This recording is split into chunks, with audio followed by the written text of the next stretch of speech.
Hi folks, we're going to take a look at this question from the worksheet, and they're asking us to prove one of the tangent compound angle formulas. All right, and here they do give us a little bit of a hint, so we'll take a look at that later on. So in this case here, we're trying to prove that tan of a plus b is equal to this expression. So let me start with tan of a plus b, okay, and see what I can do to relate it to things that I already know. All right, and the ones that I do know are sine of a plus b and cos of a plus b, and I know that tangent is just sine divided by cosine. So that's going to be my starting point. I'm going to relate this expression to similar expressions that I already have identities for. So this can be written as sine of a plus b over cos of a plus b. And now I have my two compound angle formulas for sine and cosine that I can apply. So let's see what happens. So I'll do the numerators. So it's sine of the first times cos of the second plus cos of the first times sine of the second. All right.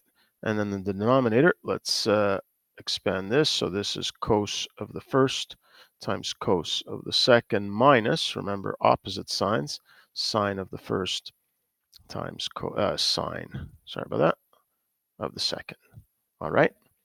And this is the point where I already feel like I've got nowhere else to go in terms of these expressions. There's not much I can do with sine A cos B or any of these. So this is where I'm going to look to the other side of the equality that I'm trying to prove for inspiration. And the first thing I notice is that the general structure of these two expressions are similar. I've got two expressions added in the numerator, same thing here, and two expressions subtracted in the denominator, same as I have here. So I don't want to change the general structure of this expression in terms of how many terms and in terms of the operations between them. So what I want to do is look at this expression in the denominator of 1, the simplest one of them all, and ask myself, how can I take cos A cos B? What can I do to this expression so that it becomes 1? And of course, what we can do with any number in order to get 1 is just divide it by itself. But of course, I'm not allowed to just divide this expression by cos A cos B. In fact, I'm not even allowed to just divide the denominator by cos A cos B. In order to keep things legal, I need to divide both numerator and denominator by cos A cos B. Okay, I know this will give me the 1 in that position, which I'd like, and hopefully it'll help me out with some of the other terms. All right, so that's going to be my first step, is I'm going to divide the whole numerator by cos A cos B and the whole denominator by cos A cos B. Okay, so here we have sine A cos B, okay, plus cos A sine B all over cos A cos B.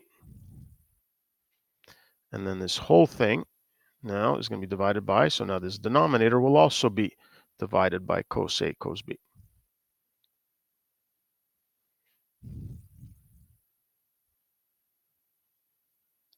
All right, so divide this by cos A cos B.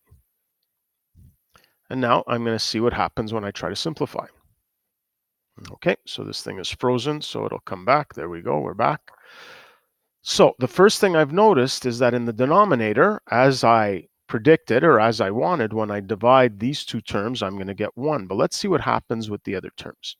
So here I have a binomial divided by some number. So I'm just going to distribute the division. I won't write it out.